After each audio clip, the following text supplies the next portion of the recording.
மக்களே, இது பார்த்தீங்க அப்படின்னா முடக்கத்தான் கீரை. இது வந்து நம்ம தோட்டத்தில் இயற்கையாக விளைஞ்சது. களைன்னு சொல்லுவாங்க வழக்கமாக. ஆனால் களையை கூட வந்து காசாகக்கூடிய வித்தை தான் வந்து விவசாயிகளுக்கு தெரியணும். ஸோ இது பார்த்தீங்க அப்படின்னா முடக்கு அறுத்தான், முடக்கு வாதங்களை குணப்படுத்தக்கூடிய ஒரு கீரை. இந்த கீரை வந்து பார்த்தீங்கன்னா நம்ம மஞ்சள் வயலில் அவ்வளோ கீரை கிடந்தது.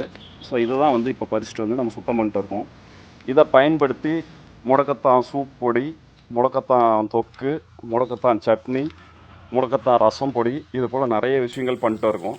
ராஜாமணி அம்மா இவங்க தான் நம்ம தோட்டத்தை வந்து பார்த்துக்கிறாங்க பொறுப்பாக.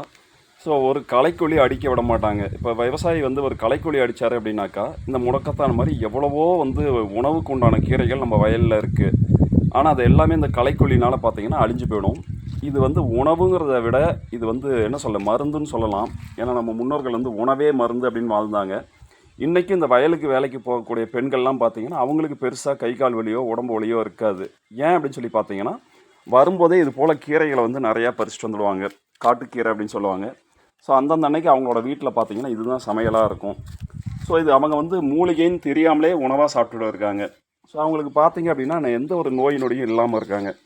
ஆனால் நம்ம தான் பார்த்தீங்க அப்படின்னா இது எல்லாத்தையும் ஒதுக்குனதுனால இன்றைக்கி அத்தனை விதமான நோய்களுக்கும் ஆளாகி இருக்கும். ஸோ இந்த முடக்கத்தான் வந்து நம்ம நேச்சுரல் கிரீனஸோட ப்ராடக்டாக பார்த்தீங்க அப்படின்னா முடக்கத்தான் தொக்கு, முடக்கத்தான் பவுடர், முடக்கத்தான் சூப் மிக்ஸு, ரசம் மிக்ஸ், இது போல் நிறைய ஃபார்மேட்டில் கிடைக்கிது, வாங்கிக்கலாம்.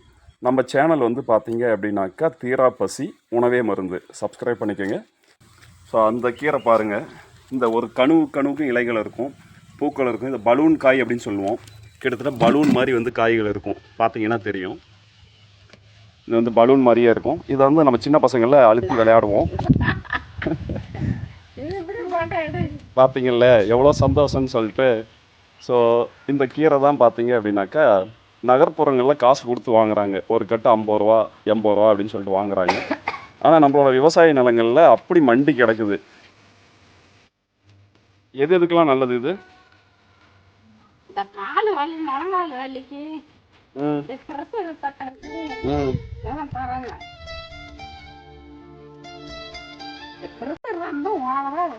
இன்னொரு வைத்தியம் பண்றாங்க. ஆவாரம் பூ பொறுத்தி பூ குழம்புலாத ஆஞ்சு போட்டு வெயில்ல காய வைக்க கூடாது. உள்ளாரியே 2-3 நாளைக்கு காய் போட்டு தேவைக்காத்திரியா காய் போட்டு அந்த பூவை மிக்சியில போட்டு அரைச்சி சீச்சரி மாதிரி கொட்டி வச்சுக்கிறாங்க. அது கொட்டி வச்சுக்கிட்டு அதை காப்பி வச்சு அப்படியே குடிக்கிறாங்க. அப்படியே காவை தக்கரை கூட போடாத அதை வச்சு குடிக்கிறாங்க. பிரஷர் சர்க்கரைக்கு அது நல்லதுதான்.